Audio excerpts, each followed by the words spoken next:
عليكم ورحمة الله وبركاته. بسم الله الرحمن الرحيم. الحمد لله رب العالمين والعاقبة للمتقين والصلاة والسلام على سيد الأنبياء والمرسلين وعلى آله وصحبه أجمعين. أشهد أن لا إله إلا الله وحده لا شريك له وأشهد أن محمدا عبده ورسوله.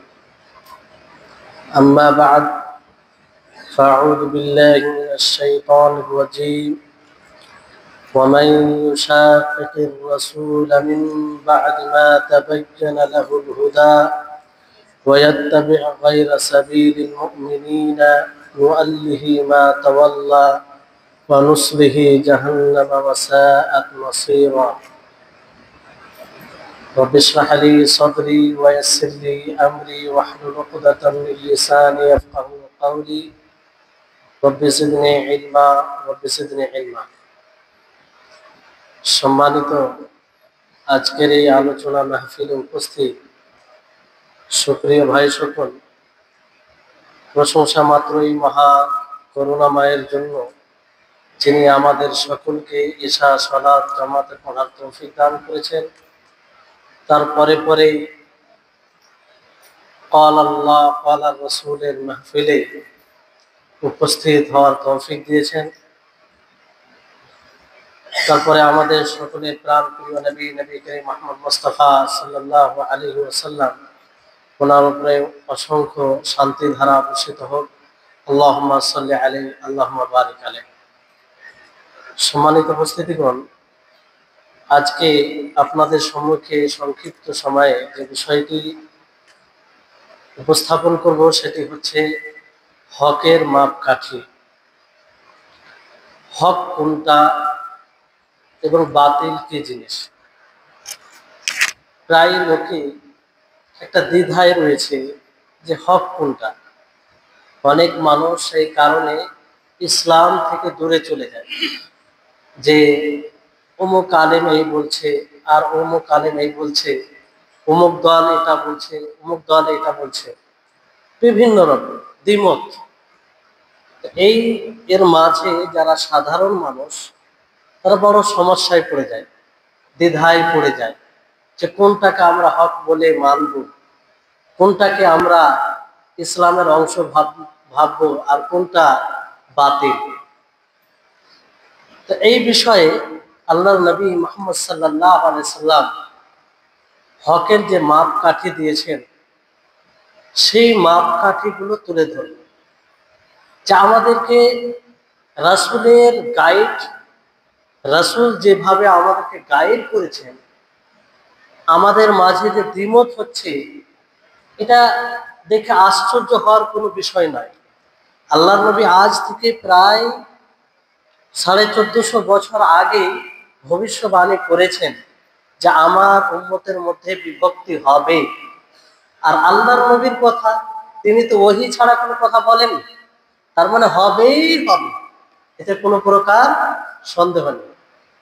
এই জন্য আমাদেরকে প্রথমে মাইন্ড সেট আপ করে নিতে হবে যে আমাদের মাঝে দ্বিমত হবে, কিন্তু এই দ্বিমত হলে, মতবিরোধ হলে আমাদের করণীয় কি, রাসূল আমাদেরকে কি গাইড করেছেন, সে সময় আমরা কি পথ অবলম্বন করলে হককে পাবো, নাজাত পাবো, এই বিষয়টি দেখার আছে। এই জন্য আপনাদেরকে সর্বপ্রথম একটি হাদিস বলব, যেই হাদিসে নবী সাল্লাল্লাহু আলাইহি ওয়াসাল্লামের ওয়াজ রয়েছে, নসিহত, উপদেশ, যেই উপদেশ শুনে সাহাবাদের চক্ষু অশ্রুসিক্ত হয়েছিল, যেই নসিহত ওয়াজ শুনে সাহাবীদের হৃদয় ভয়ে ভীত হয়েছিল, সেই ওসিয়ত, সেই ওয়াজ আপনাদের সামনে উপস্থাপন করব। তাতে হকের মাপকাঠি নবী করিম মুহাম্মদ সাল্লাল্লাহু আলাইহি সাল্লাম বলেছেন, অনেকগুলো বলেছেন, তার মধ্যে যে কটা বিষয় এই বিষয়ের সাথে সম্পৃক্ত সেটা আপনাদেরকে বলব। সাহাবী নিজে বর্ণনা করছেন যে নবী করিম মুহাম্মদ সাল্লাল্লাহু আলাইহি ওয়াসাল্লাম নামাজ পড়ার পরে আমাদের মুখোমুখি হলেন, তারপর তিনি ওয়াজ করলেন। আর সেই ওয়াজটি অত্যন্ত জ্বালাময়ী ওয়াজ ছিল, যে ওয়াজ শুনে সাহাবীদের হৃদয় কম্পিত হয়েছিল, তাদের চক্ষু অশ্রুসিক্ত হয়েছিল। সেখানে আল্লাহ নবী কয়েকটি বিষয়ের ওসিয়ত করেন, বিশেষভাবে তার হুকুম দেন। তার মধ্যে একটা হচ্ছে যে ফাইন্নাহু মান ইয়াইশ মিনকুম ফাসায়ারা ইখতিলাফান কাসীরা। আল্লাহ নবী বলেন যে তোমাদের মধ্যে যারা জীবিত থাকবে অচিরেই তারা দ্বিমত দেখবে, ভিন্ন ভিন্ন কথা শুনবে, সকলেই বলবে যে আমারটা হক, আমারটা সত্য, আমারটা কোরআন ও হাদিস সম্মত। তোমরা এইরকম দ্বিমত দেখবে, তো তোমরা কি করবে? আল্লাহর নবী বলেন যে ফাআলাইকুম বিসুন্নতি ওয়া সুন্নাতিল খুলাফাইর রাশিদিনাল মাহদিয়্যিন। সরাসরি আল্লাহর নবীর হাদিস আপনাদেরকে শোনাচ্ছি। তাহলে এই হাদিস শুনে আপনারা একটা অনুভব করতে পারবেন যে যারা উম্মতের বিভক্তি দেখে ইসলাম থেকে দূরে সরে যাচ্ছেন, মূলত তিনারা আল্লাহর হাদিসে, রাসূলের হাদিসের ব্যাপারে জ্ঞান রাখেন। আল্লাহ নবী তো ভবিষ্যবাণী করেছেন দ্বিমত হবে, মতবিরোধ হবে, কিন্তু এই সময় কি করণীয়, কি করতে হবে আল্লাহ নবী সেটাই বলেন যে ফাআলাইকুম বিসুন্নতি, যে তোমরা আমার সুন্নতকে মজবুত ভাবে আঁকড়ে ধরবে, ওয়া সুন্নাতিল খুলাফাইর রাশিদিনাল মাহদিয়্যিন, আর আমার যে খোলাফা হেদায়েত প্রাপ্ত খোলাফায়ে রাশিদিনদের সুন্নাতকে মজবুত করে ধরে রাখবে। শুধু এটাই বলে আল্লাহ নবী যথেষ্ট করেননি, তিনি বলেন তামাসসাকু বিহা, যে তাকে আরো মজবুত হবে ধরে। তারপর আরো তাকিদ করে আল্লাহ নবী বলেন যে ওয়াদু আলাইহা বিন নাওয়াজিদ, যে তোমরা দাঁত দিয়ে শক্ত করে ধরবে। সম্মানিত উপস্থিতিগণ, নবী করিম মুহাম্মদ সাল্লাল্লাহু আলাইহি ওয়াসাল্লাম আমাদেরকে গাইডলাইন দিয়েছেন, আমাদেরকে মাপকাঠি দিয়েছেন যে যখন আমরা দুই ব্যক্তিকে দুই রকম কথা শুনতে দেখব, দুই দলকে দুই রকম কথা শুনতে দেখব, দুই এলাকাবাসীকে দুই রকম কথা শুনতে দেখব, তখন আল্লাহর নবী বলছেন আলাইকুম বিসুন্নতি, উভয়েরটা শুনো, কিন্তু যার কথা আমার সুন্নাত সম্মত হবে, আমার আদর্শ সম্মত হবে, আমি যে শরীয়তকে ছেড়ে যাচ্ছি সেই শরীয়ত অনুপাতে যার কথা হবে সেটাকে তোমরা গ্রহণ করো। তারপর আমার সাহাবায়ে কেরাম, সম্মানিত উপস্থিতিগণ, তাহলে বিষয়টি স্পষ্ট। যদি আমরা এই নীতি নিজের জীবনে বাস্তবায়ন করি, তাহলে কোনো দ্বিধায় পড়ার প্রয়োজন নেই। আমাকে আপনাকে নিছক ভাবে দেখতে হবে, নিরপেক্ষ ভাবে দেখতে হবে যে আল্লাহ নবীর আদর্শ কোনটি, আল্লাহ নবীর সুন্নাহ কোনটি, সাহাবায়ে কেরাম তিনারা কিভাবে রাসূলের হাদিসকে শুনেছেন সেটা দেখতে হবে। সেটার সাথে যার কথা মিলবে সেটাকে গ্রহণ করবে। আর যদি সেই রাসূলের হাদিস বিরোধী হয়, তাহলে সেটাকে প্রত্যাখ্যান করতে আপনার হৃদয়ে যাতে কোনো প্রকারের দ্বিধা না হয়, এক মুহূর্ত সময় না লাগে। যদি সময় লাগে, আপনি দ্বিধায় পড়েন, তা আপনার ইমানে প্রশ্ন চিহ্ন আছে, আপনার ইমানে প্রশ্ন চিহ্ন আছে।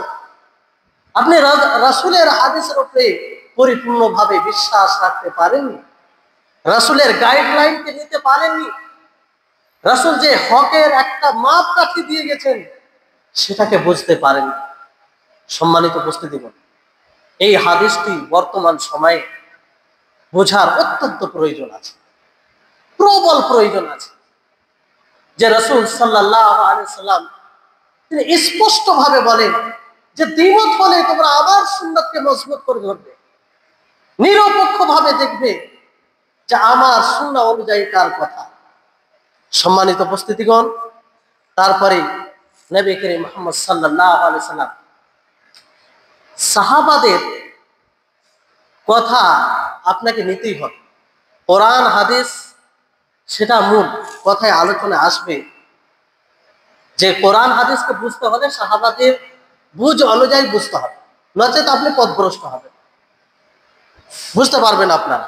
তারপরে নবী করিম মুহাম্মদ সাল্লাল্লাহু আলাইহি সাল্লাম বলেন ওয়া ইয়্যাকুম ওয়া মুহদাসাতিল উমুর, যে তোমরা সাবধান হয়ে যাও, সতর্ক থাকো নতুন বিষয় থেকে, নতুন আমল থেকে, যে আমলটা আল্লাহর নবী করেনি, যে আমল কোরআনে প্রমাণিত নয়, যে আমল হাদিসে প্রমাণিত নয়, যে আমল সাহাবায়ে কেরাম করেনি, সেই আমল, সেই ধরনের আমল থেকে তোমরা বেঁচে থাকো। কার কথা বললাম আপনাদেরকে? রাসূলের হাদিস। ওয়া ইয়্যাকুম ওয়া মুহদাসাতিল উমুর, যে তোমরা নবজাত আমল থেকে বেঁচে থাকো। নবজাত আমল থেকে যদি আপনি নিজেকে রক্ষা করতে পারেন, নিজেকে মুক্ত করতে পারেন, তো ইনশাআল্লাহ আপনাকে এই হক পথ থেকে কেউ দূরে সরাতে পারবে না, কেউ দূরে সরাতে পারবে না। কারণ আপনি নবীর গাইডলাইনের উপর আমল করছেন। আর যখনই এই নীতিকে আপনি উপেক্ষা করে মানুষের রচিত কথার উপর আমল করবেন, মানুষের গাইডের উপর আমল করবেন, যে গাইড রাসূলের গাইডের বিরোধিতা করে, তাহলে আপনি পথভ্রষ্ট হবেন। তারপরে নবী করিম মুহাম্মদ সাল্লাল্লাহু আলাইহি সাল্লাম বলেন ফাইন্না কুল্লা মুহদাসাতিন বিদআহ, যে প্রত্যেক নবজাত আমল, নতুন আমল, সেটি বিদআত, সেটা গ্রহণযোগ্য নয়। এবারে বলবেন যে নবজাত আমল বলতে কি? নবজাত আমল বলতে দ্বীনের মধ্যে নতুন আমল, জাগতিক বিষয় নয়, পার্থিব বিষয় নয়। যেমন আপনারা এখন মসজিদে যে সালাত আদায় করলেন, এত চাকচিক্যর মসজিদ নবীর যুগে ছিল? এই ফ্যান লাইট এগুলো ছিল? তাহলে কি বলবেন এগুলো বিদআত? এটা তো দ্বীনের মধ্যে না। এই যে মাইকে লাউড স্পিকারে আমি আলোচনা করছি, ভিডিও হচ্ছে মানুষের নিকটে পৌঁছানোর জন্য, এটা কি নবীর যুগে ছিল? তাহলে কি বলবেন এটাও বিদআত? এটা বিদআত না, এটা হচ্ছে দ্বীনের সহযোগী আমল। এই ইবাদত করে আপনি স্বতন্ত্র ইবাদত মনে করে যেটা আমল করবেন সেটাই, আর সেটা যদি প্রমাণিত না থাকে সেটাই হবে বিদআত। আর এই বিদআত পথভ্রষ্ট ছাড়া কিছু নয়। নবী সাল্লাল্লাহু আলাইহি সাল্লামের ভাষ্য অনুযায়ী তিনি বলছেন কুল্লু বিদআতিন দালালাহ, প্রত্যেক বিদআত গুমরাহি, হক নয় সেটা। ওয়া কুল্লু দালালাতিন ফিন্নার, আর প্রত্যেক গুমরাহি জাহান্নামে নিয়ে যাবে। সম্মানিত উপস্থিতিগণ, তাহলে এই যে নবী সাল্লাল্লাহু আলাইহি সাল্লাম মাপকাঠি দিয়ে গেছেন, এটাকে নিজের জীবনে বাস্তবায়ন করতে হবে। তারপরে আমাদেরকে মনে রাখতে হবে যে হকের মানদণ্ড হচ্ছে দুটি। কটি বললাম? দুটি। একটি হচ্ছে কোরআন, আর একটি হচ্ছে হাদিস। আমাকে আপনাকে দ্বীন নিতে হবে কোরআন থেকে, হাদিস থেকে। কোরআনের বাইরে, হাদিসের বাইরে থেকে দ্বীন নিলে সেটা দ্বীন হয় না, সেটা আল্লাহর নাযিলকৃত ধর্মের অংশ হয় না। যেই ধর্ম, যেই দ্বীনকে নবী সাল্লাল্লাহু আলাইহি সাল্লাম ও তার সাহাবায়ে কেরাম বাস্তবায়ন করে গিয়েছেন, সেটার অংশ হয় না। হকের মাপকাঠি হলো কোরআন ও হাদিস। কিন্তু এখানে একটি সূক্ষ্ম গুরুত্বপূর্ণ বিষয়, যে এই কোরআন হাদিস থেকে আমরা দ্বীন নিব, হক এবং বাতিলের মধ্যে পার্থক্য করব কোরআন ও হাদিস দ্বারাতে। এই কোরআন হাদিস দ্বারাতে আপনি তখনই হক ও বাতিলের মধ্যে পার্থক্য করতে পারবেন যখন আপনি কোরআনকে সাহাবাদের মতো বুঝবেন। কাদের মতো বুঝবেন? সাহাবাদের মতো। কারণ সাহাবারা স্বচক্ষে নবী সাল্লাল্লাহু আলাইহি সাল্লামকে দেখেছেন। সাহাবারা সেই সময় জীবিত ছিলেন যে সময় আল্লাহ তাবারক ওয়া তাআলা কোরআন অবতীর্ণ করেন। সাহাবীদের ভাষা, তাদের ল্যাঙ্গুয়েজ আরবি ভাষা ছিল। তারা আমাদের চেয়ে বেশি এই কোরআনকে বুঝতেন, কোরআনকে বুঝবেন তারা, এটাই স্বাভাবিক। এই জন্য ওনারা সবচেয়ে বেশি দিনকে ভালো বুঝেছেন। তো সাহাবীদের মতো করে বুঝতে হবে, সাহাবীরা যেমন ভাবে বুঝেছেন। আর এই জন্যই আল্লাহ তাবারক ওয়া তাআলা মানুষকে যখন ইমানের কথা বলেছেন, কি বলেছেন? আল্লাহ তাআলা বলেন যে ফাইন আমানু বিমিসলি মা আমানতুম বিহি ফাকাদ ইহতাদাউ, যদি তারা ঈমান নিয়ে আসে তাহলে সেই সাহাবীদের মতো যেন তোমাদের মতো, অর্থাৎ সাহাবীদেরকে সম্বোধন করে আল্লাহ তাআলা বলেন যে তোমাদের মতো যেন তারা ঈমান আসে। তাহলে সাহাবীদের ঈমান কি আল্লাহ তাআলা মানে উদাহরণ দিয়েছে যে সাহাবীদের মতো তোমরা ঈমান নিয়ে এসো, তারা ভালোভাবে ঈমান নিয়ে এনেছিল। অনুরূপ ভাবে আল্লাহ তাআলা অন্য আয়াতে বলেন যে যারা সাহাবীদের মতো ঈমান আনবে তারা হিদায়াত প্রাপ্ত হবে। তাহলে আমাদের বুঝ, আমরা যে আমাদের আমল, আমাদের কথা যদি সাহাবীদের বিরুদ্ধে যায় তাহলে মনে রাখবেন যে আমরা হিদায়াতের পথে নাই। কারণ আল্লাহ তাআলা কি বলেন? ফাইন আমানু বিমিসলি মা আমানতুম বিহি ফাকাদ ইহতাদাউ, তোমরা সাহাবীদের মতো যেমন তোমরা ঈমান এনেছো সেই মতো যদি তারা ঈমান আনে তাহলে তারা হিদায়াত প্রাপ্ত হবে। এটা আল্লাহ তাবারক ওয়া তাআলা। তো সাহাবীদের বুঝকে উপেক্ষা করে আমরা কোরআন হাদিসকে সঠিকভাবে বুঝতে সক্ষম কোন সময় হতে পারে, এটা আল্লাহ তাবারক ওয়া তাআলার ভাষ্য অনুযায়ী বোঝা যাচ্ছে।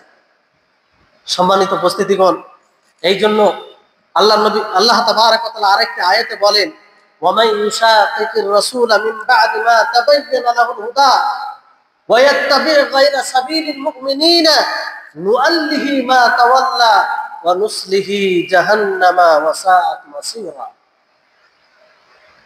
আল্লাহ তাআলা বলেন যে যাদের নিকটে হক চলে এসেছে, সত্য চলে এসেছে, হক স্পষ্ট হয়ে গেছে, তারপরও তারা রাসূলের বিরুদ্ধাচরণ করে আর তারা অনুসরণ করে মুমিনদের পথ ছাড়া, তো এই মুমিনদের মধ্যে সর্বপ্রথম কারা আসবে বলেন তো? সাহাবায়ে কেরাম রিজওয়ানুল্লাহি আলাইহিম আজমাইন। আপনি নামাজ পড়ছেন, আপনার নামাজ সাহাবীদের আমলের বিরুদ্ধে যাচ্ছে।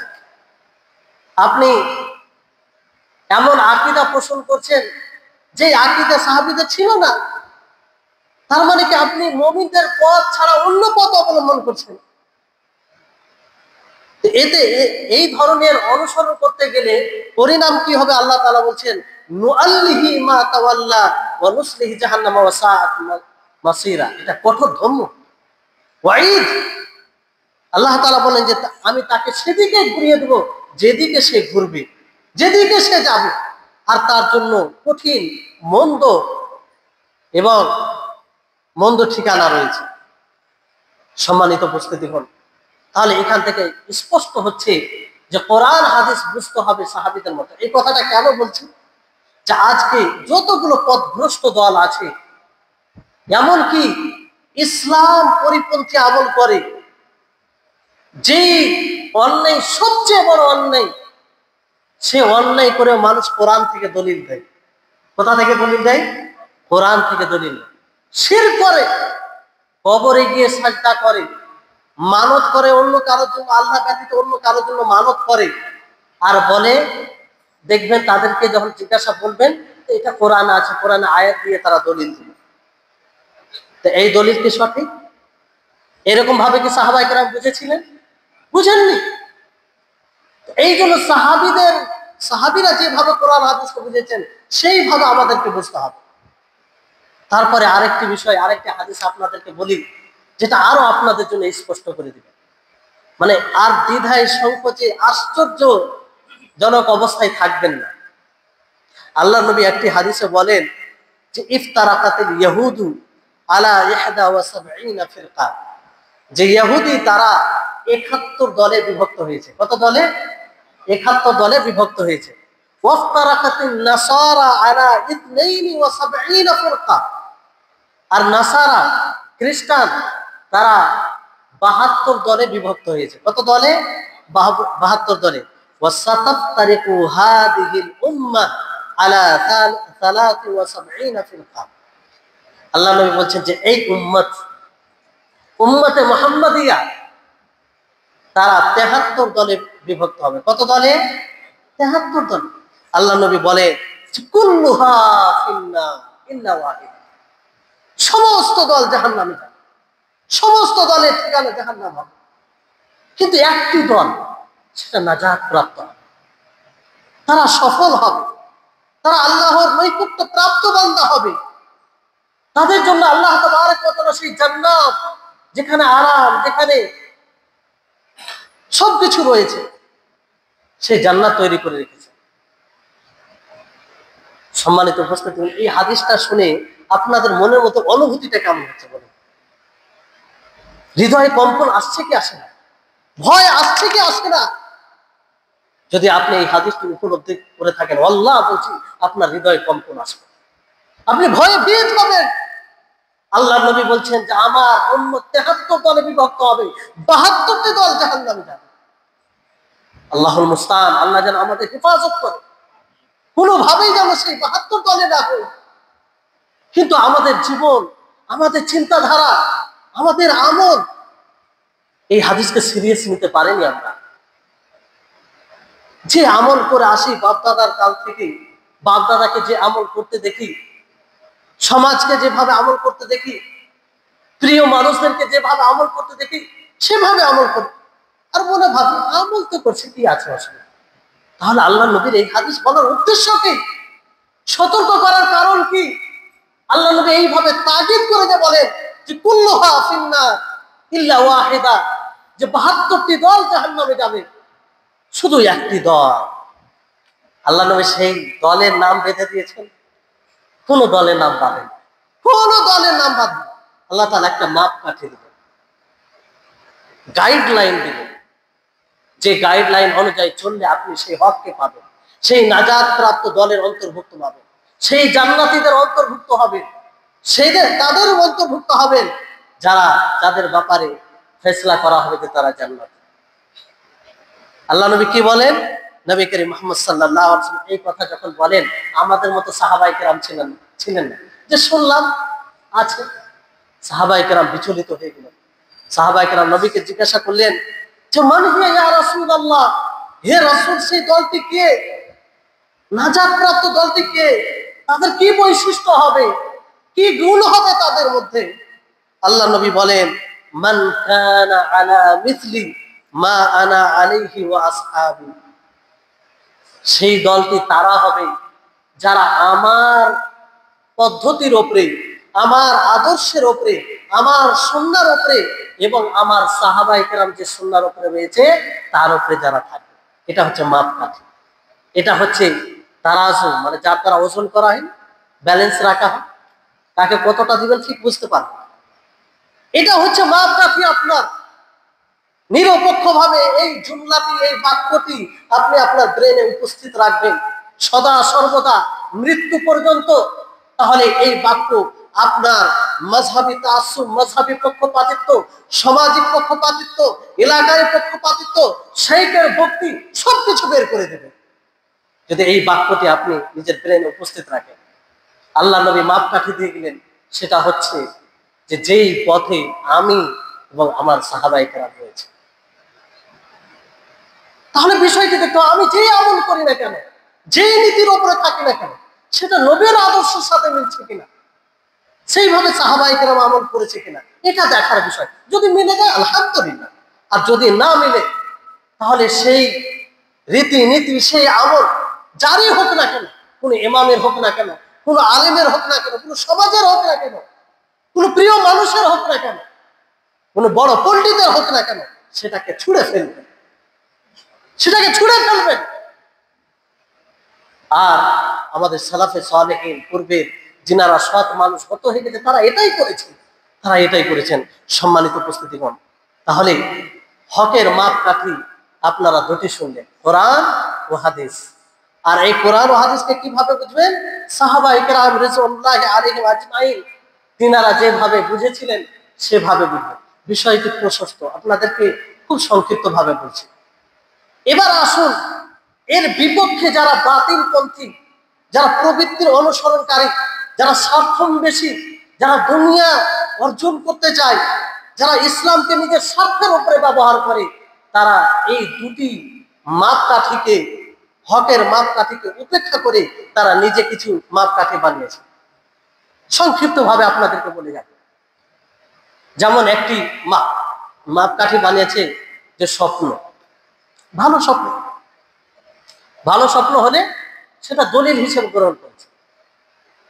বড় দুঃখ হয়, বড় আফসোস হয় যে আমাদের সমাজে কিছু লোক আছে যাদের কিছু ইবাদতের অংশই হলো স্বপ্নের উপরে। স্বপ্নের উপরে মূল যদি আপনি জায়গাতে হাত দেন তাহলে এটাই শুনবেন যে তাদের বুজুর্গ স্বপ্নে দেখেছিল যে এইভাবে কাজ করতে হবে, ওইভাবে রীতিনীতি চালু হয়ে গেছে। আল্লাহুল মুস্তাআন, আল্লাহ হেফাজত করে। দিনকে এই জন্য এসেছে, আল্লাহ তাআলা কি কোরআন এই জন্য নাযিল করেছে, হাদিসকে আল্লাহ নবী এই জন্য দিয়ে গেছেন। অথচ আম্বিয়াদের স্বপ্ন ছাড়া কারো স্বপ্ন হুজ্জত নয়, কারো স্বপ্ন দলিল নয়। একমাত্র আম্বিয়াদের স্বপ্ন সেটা দলিল, সেটা ওহী, কারণ সেটা ওহীর একটা মানে ওহীর মতো। বাকি পরবর্তী সময়ে যারাই স্বপ্ন দেখেছে কিংবা যারাই স্বপ্ন দেখুক না কেন, যতই ভালো হোক না কেন, সেটা দলিল হতে পারে না। সম্মানিত উপস্থিতিগণ, তো আপনি যদি ভালো স্বপ্ন দেখেন, এই ব্যাপারে হাদিসে রয়েছে যে ভালো স্বপ্ন এটা আল্লাহর পক্ষ থেকে। এটা কার পক্ষ থেকে? আল্লাহর পক্ষ থেকে। আর মন্দ স্বপ্ন এটা শয়তানের পক্ষ থেকে। মন্দ স্বপ্ন শয়তানের পক্ষ থেকে।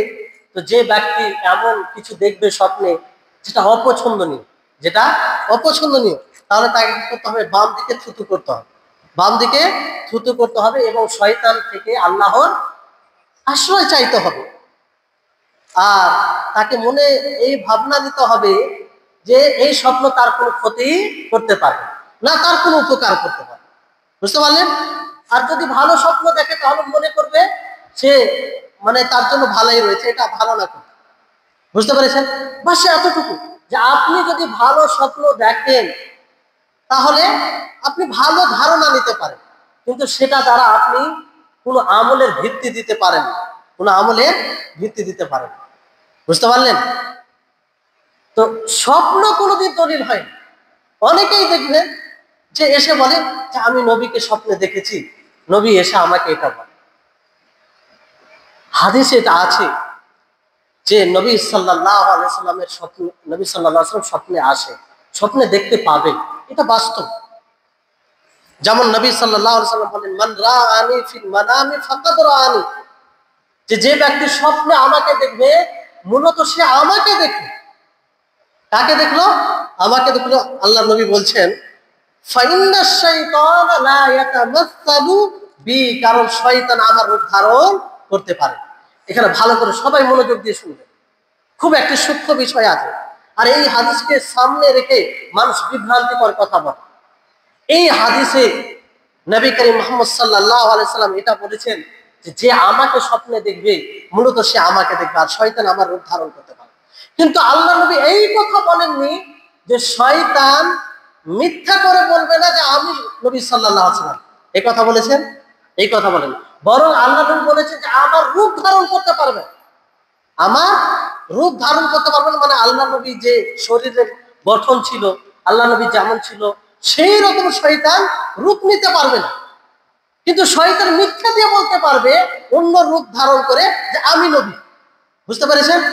হাদিসে এটার অস্বীকার করা হয়েছে যে শয়তান আসলে আমার রূপ ধারণ করতে পারবে না, মানে আমার গঠন সেটা নিতে পারবে না। বুঝতে পেরেছেন? তাহলে অনেক ব্যক্তি শয়তানকে মিথ্যা দিয়েও দেখতে পারে। শয়তান এসে বলতে পারে কোনো ভালো মানুষের একটা রূপ নিয়ে যে আমি নবী সাল্লাল্লাহু আলাইহি ওয়াসাল্লাম, তো সে ধোঁকায় প্রতারিত হবে না? আর অনেক মানুষ প্রতারিত হচ্ছে। আর দ্বিতীয় বিষয় হচ্ছে, দেখেন আল্লাহ নবী এটা বলেছেন যে আমাকে স্বপ্নে দেখবে মানুষ, কিন্তু স্বপ্নে দেখার পরে যেটা শুনবে সেটা ঠিক মতো স্মরণে রাখতে পেরেছে কি পারেনি, কিংবা সে সঠিক বুঝেছে কি বুঝেনি, এটার গ্যারান্টি আল্লাহ নবী দিয়েছেন। আল্লাহ নবী বলেছেন যে আমাকে স্বপ্নে দেখবে, সে মূলত আমাকে দেখবে, কিন্তু আল্লাহ নবী স্বপ্নে যেটা বলবেন সেটা সে স্মৃতিতে রাখতে পেরেছে কি পারেনি, কিংবা সঠিক বুঝতে পেরেছে কি পারেনি, এটা গ্যারান্টি আল্লাহ নবী দেন। এরকম ঘটনা আছে যে একজন ব্যক্তি স্বপ্নে দেখলো যে আল্লাহ নবী স্বপ্নে এসে বলে যে তুমি মদ খেও না, ঠিক আছে? তো অন্য আলেমের কাছে গিয়ে জিজ্ঞাসা করে যে আল্লাহ নবী আমার স্বপ্নে আসে আর আল্লাহ নবী আমাকে মদ খেতে বলেছে। কি বলেছে? মদ খেতে বলেছে, ইশরাবুল খামর, যে তুমি মদ পান করো। তো সেই আলেম বিচক্ষণ ছিলেন, তিনি দূরদর্শী ছিলেন। তিনি বললেন, এটা কি করে হয় যেটা আল্লাহ তাআলা কোরআনে হারাম করেছেন, রাসূল সাল্লাল্লাহু আলাইহি ওয়াসাল্লাম নিজে জীবদ্দশায় এটাকে সাহাবীদের মাঝে ঘোষণা করেছেন, তা আল্লাহ নবী মদ খেতে পারবে তোমাকে? এটা কি করে হয়? নবী সাল্লাল্লাহু আলাইহি ওয়াসাল্লাম যদি বাস্তবে তুমি নবীকে স্বপ্নে দেখে থাকো, তাহলে হয়তো বলেছে লা তাশরাবিল খামর, যে তুমি মদ পান করিও, আর তুমি বুঝেছো ইশরাবিল খামর মানে মদ পান করো। বুঝতে পেরেছেন? তো এই হচ্ছে মানে বলার উদ্দেশ্য হচ্ছে এটা, যে স্বপ্ন আমাদের ভিত্তি হবে না। সম্মানিত উপস্থিতিগণ, আমাদের সমাজে অনেক লোক আছে, অনেক লোকের দাওয়াতি কার্যক্রমের ভিত্তি হচ্ছে স্বপ্ন, ভিত্তি হচ্ছে স্বপ্ন। তাদেরকে জিজ্ঞাসা করবেন যে অমুক জন স্বপ্নে দেখেছিল, আল্লাহ নবী আমার স্বপ্নে এসে বলে যে এইভাবে তোমরা দাওয়াতি কাজ করবে, এইভাবে বাড়ি থেকে বের হয়ে যাবে, আর ওইভাবে দাওয়াতি কাজ শুরু হয়ে গেল, পুরো বিশ্বব্যাপী ছড়িয়ে পড়ল। সম্মানিত উপস্থিতি, ধোকায় পড়বেন না। আপনি অবশ্যই আপনি স্বপ্ন দেখেছেন, যদি ভালো স্বপ্ন হয় সেটাকে কোরআন হাদিসের মাপকাঠিতে নিয়ে আসবেন। যদি কোরআন হাদিস সম্মত হয় তাহলে মানবেন। আর তখন আপনার স্বপ্নকে হুজ্জাত বানানো হলো না, স্বপ্নকে দলিল বানানো হলো না, বরং কোরআন হাদিসকেই দলিল বানানো, যদি কোরআন হাদিস সমর্থিত বিষয়। বুঝতে পারলেন? তো এরকম তারপরে আরো কিছু মানে দলিল বানিয়ে রাখে মানুষ নির্দিষ্ট, যেমন কোন জায়গাকে কেন্দ্র করে, যে কোন জায়গা থেকে এলে সেটা হক হবে। আপনি একবার চিন্তা করুন যে মক্কা মদিনা এটা সবচেয়ে ফজিলতপূর্ণ জায়গা না? এমনকি সেই মক্কাতে সলাতের ব্যাপারে আল্লাহ নবী বলেন যে 1,00,000 সলাতের চেয়ে অধিক নেকি রয়েছে, তাই না? আর মসজিদ নববীতে 1,000-এর চেয়েও বেশি নেকি আছে। এতটা নেকি থাকা সত্ত্বেও কেউ কি এই কথা বলতে পারে যে মক্কা থেকে সেখান থেকে যা কথা হবে সবই সঠিক? এটা বলতে পারে? গ্যারান্টি দিতে পারে? কেউ গ্যারান্টি দিতে পারে? আর বলাও উচিত হবে না। কারণ সেই মক্কায় নবী সাল্লাল্লাহু আলাইহি সাল্লামের আগমনের পূর্বে জাহিলিয়াতের যুগে মূর্তির পূজা হতো কি হতো না? মূর্তির পূজা হতো, শিরক হতো। তো কোনো জায়গা আমাদের মাপকাঠি নয়। এই কথাটা কেন বলছি? যারা বুদ্ধিমান বোধ সম্পূর্ণ রাখছেন তারা বুঝতে পারছেন আশা করি আমার কথা। অনেকেই বলে যে আজমির শরীফ গেলে মানে হজ হয়ে যায়, কিংবা সেখানে ভুল হয়। অনেকের ধারণা আছে, একদম দলিল সহ এটা ধারণা, মানে তাদের মধ্যে গ্রহণযোগ্য ব্যক্তিরা বলেছে যে দিল্লিতে মার্কাজ নিজামুদ্দিন রয়েছে, সেই নিজামুদ্দিন জায়গা যদি মক্কা ও মদিনার পরে কোনো শ্রেষ্ঠ জায়গা হয়ে থাকে তাহলে এই নিজামুদ্দিন মার্কাজ। এটা কোথা থেকে পেল? এমনও কথা বলেছে যে আল্লাহ তাআলা সুনিশ্চিত ভাবে এটা ডিক্লেয়ার করে দিয়েছেন যে এই নিজামুদ্দিন এটাই হচ্ছে মার্কাজ। নাউজুবিল্লাহ। কোথায় এত বড় দুঃসাহস? কোথা থেকে এলো? কোথা থেকে এত বড় দুঃসাহস এলো? সম্মানিত উপস্থিতি, এগুলো বড় ভয়ঙ্কর অপরাধ। আল্লাহর উপরে আল কাউলু আলাল্লাহি বিগাইরি ইলম, না জেনে আল্লাহর উপরে কথা বলা, এটা সবচেয়ে বড় অন্যায়। তো কোন জায়গা আমাদের জন্য মাপকাঠি নয়। তারপরে সম্মানিত উপস্থিতিগণ, কোন যার মাধ্যমে আপনি দিনের দিক দিয়ে উপকৃত হয়েছেন, এটা খুব গুরুত্বপূর্ণ পয়েন্ট। দিনের দিক দিয়ে যদি কারো দ্বারা আপনি উপকৃত হয়ে থাকেন, তো সেই ব্যক্তি হকের মাপকাঠি নয়। অনেক মানুষ বলে আমি নামাজ পড়তাম না, তো ওই ভাইয়ের জন্য আমি নামাজ পড়তে আরম্ভ করেছি, কিংবা ওই ধরনের লোকদের জন্য নামাজ পড়তেন, তো ওর কথাকে আমি অমান্য করতে পারবো? সে যে মতো চলে সেই মতোই চলবে। এটা একদম ভ্রান্ত আকীদা, ধারণা। আল্লাহ তাআলা ফাসিকের দ্বারা তো দিনের কাজ নেই। নবী করিম মুহাম্মদ সাল্লাল্লাহু আলাইহি ওয়াসাল্লাম বলেন, ইন্নাল্লাহা লা ইউআইকিদু হাযা দ্বীন বির-রাজুলিল ফাজির, যে ফাজির মানুষ যারা প্রকাশ্যে যারা গুনাহ করে তাদের দ্বারা তো এই দ্বীনের খিদমত আল্লাহ তাআলা নেন। তো আপনি যার দ্বারা উপকৃত হয়েছেন, অবশ্যই তার আপনার উপর ইহসান আছে, আপনি তার জন্য দোয়া করবেন, তার জন্য আপনি কল্যাণকামী হবেন, তাকেও যেন আল্লাহ তাআলা হেদায়েতের পথে নিয়ে আসে, সে সঠিক ইসলামকে বাস্তবায়ন করে, এই জন্য তাকেও বুঝাবেন। কিন্তু এর মানে এটা নয় যে আপনি সে ভুল পথে থাকলে আপনিও ভুল পথে থাকবেন, এটা যেন না হয়। এই জন্য আপনাদেরকে একটি উদাহরণ দিই, যে কাদিয়ানি জানেন তো? কাদিয়ানিরা কি করে জানেন? তারা সর্বপ্রথম ইসলামিক দায়ী হয়, লোককে ধোঁকা দেওয়ার জন্য, প্রতারণা করার জন্য। কেন? প্রকাশ্য ভাবে কাদিয়ানি সেজে এলে তো মানুষ বুঝে যাবে, তাই না? এই জন্য তারা প্রকাশ্য ভাবে দায়ী হয়, ইসলামের দায়ী হয়। মানুষ যখন নামাজ পড়তে লাগে তখন আস্তে আস্তে তাদেরকে মানে তাদের আকীদায় নিয়ে আসে। তো এবার বলুন যে কোনো ব্যক্তি যদি তাদের দাওয়াতে আসে তাদের অনুযায়ী, তো সে কি তাদেরই অনুসরণ করবে, না হক জানার পরে ফিরে আসবে? ফিরে আসবে। তো কোনো ব্যক্তি যার দ্বারা আপনি দিনের দ্বারা উপকৃত হবেন সেটা আমাদের হকের মাপকাঠি নয়। আর সর্বশেষে শেষে যেটা বলি সেটা হচ্ছে যে অধিকাংশ এটা হকের মাপকাঠি নয়। অধিক কোনোদিন হকের মাপকাঠি নয়, এটা ভালো করে। আর এই ধোঁকায় অনেক রয়েছে যে এতগুলো লোক সবে এরকম আমল করছে, তো তারা বাতিল হবে। আল্লাহ তাআলা কি করে সেটাকে বাতিল করবে, এটা কি করে হয়, এরকম ভাবে মানুষ করে। আর আপনি পূর্ব থেকে দেখেন যে বাতিল পন্থীদের লোক সংখ্যা বেশি, বাতিল পন্থীদের লোক সংখ্যা বেশি।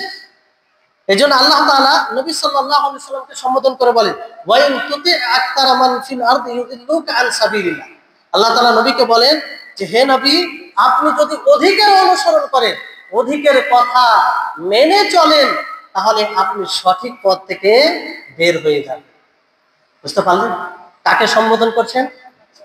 নবীকে সম্বোধন করছেন। তা আজকে যদি আমরা অধিকাংশকে দলিল বানিয়ে অধিক যেদিকে ছুটে যাচ্ছে সেদিকেই ছুটে যায়, তাহলে আমরা সঠিক পথে থাকবো না। বরং আমাদের মাপকাঠি, মানে আমাদের কাছে হকের মাপকাঠি কি থাকবে? কোরআন ও হাদিস। সম্মানিত উপস্থিতিগণ, এই জন্য সবসময় ভাববেন যে আল্লাহ নবী মুহাম্মদ সাল্লাল্লাহু আলাইহি সাল্লাম কি দিক নির্দেশনা দিয়েছেন এবং কোরআন অনুযায়ী সঠিক পথ কোনটি, এটা মাথায় রাখবেন। আল্লাহ তাবারক ওয়া তাআলার কাছে দোয়া করি আল্লাহ যেন আমাদের সকলকে সঠিক পথ অনুযায়ী, যে পথ রাসূল সাল্লাল্লাহু আলাইহি সাল্লাম আমাদেরকে দিয়ে গেছেন, যেই পথে সাহাবায়ে কেরাম রাদিয়াল্লাহু আলাইহিম আজমাইন থেকেছেন, তাদের পথে যেন আমরা থাকতে পারি। আমরা যেন সেই নাজাত প্রাপ্ত দলের অন্তর্ভুক্ত হয়, যে নাজাত প্রাপ্ত দলের ব্যাপারে নবী সাল্লাল্লাহু আলাইহি ওয়াসাল্লাম বলেন কুল্লুহা ফিন্নার, যে সকলেই জাহান্নামে যাবে, শুধু একটি দল, আর সেটি কারা? যারা আমার এবং আমার সাহাবাদের পথের উপরে থাকবে। আর আমরা যেন দ্বীনের আমলের খাতিরে আমরা যেন নিরপেক্ষ হতে পারি। আল্লাহর কাছে সকলকে অনুরোধ করব, আপনাদেরকে প্রচন্ড ভালোবাসি, কারণ দুনিয়াতে বিপদে পড়লে এতে ময়া হয়, তার চেয়ে অধিক গুণে ময়া হওয়া দরকার যে আপনি আখিরাতে বিপদে পড়বেন। এই জন্য বলবো যে আল্লাহর কাছে সকলেই দোয়া করবেন যে হে আল্লাহ, আমি যদি পথভ্রষ্ট পথে থাকি, আমি যদি কোরআন হাদিসের বাইরে পথে থাকি, তুমি আমাকে হেদায়েত দাও। নিরপেক্ষ ভাবে আল্লাহর কাছে দোয়া করবেন, আর এই নিরপেক্ষ ভাবে হকের সন্ধানে থাকবেন। ইনশাআল্লাহ এটা আল্লাহ তাআলার ওয়াদা, আল্লাহ তাআলার প্রতিজ্ঞা। যে ব্যক্তি সততার সাথে হক সন্ধান করে, আল্লাহ তাআলা তাকে হক দেয়। আল্লাহ তাআলা কখনো ওয়াদা খেলাফি করেন না। আর এই কথাটা আমি বারবার বলে থাকি যে আপনি কমসে কম এতটুকু করবেন, আল্লাহর কাছে দোয়া করবেন নিরপেক্ষ ভাবে, এবং হক সন্ধানে নিরপেক্ষ হবেন, পক্ষপাতিত্ব অবলম্বন করবেন না। ইনশাআল্লাহ আল্লাহ তাআলা আপনার জন্য পথকে সহজ করে দিবেন। আল্লাহ তাআলা যেন আমাদের সকলকে সার্বিকভাবে ইসলামের উপর অবিচল থাকার তৌফিক দান করেন। ওয়া আখিরু দাওয়ানা আলহামদুলিল্লাহি রাব্বিল আলামিন। আসসালামু আলাইকুম ওয়া রাহমাতুল্লাহি ওয়া বারাকাতুহু।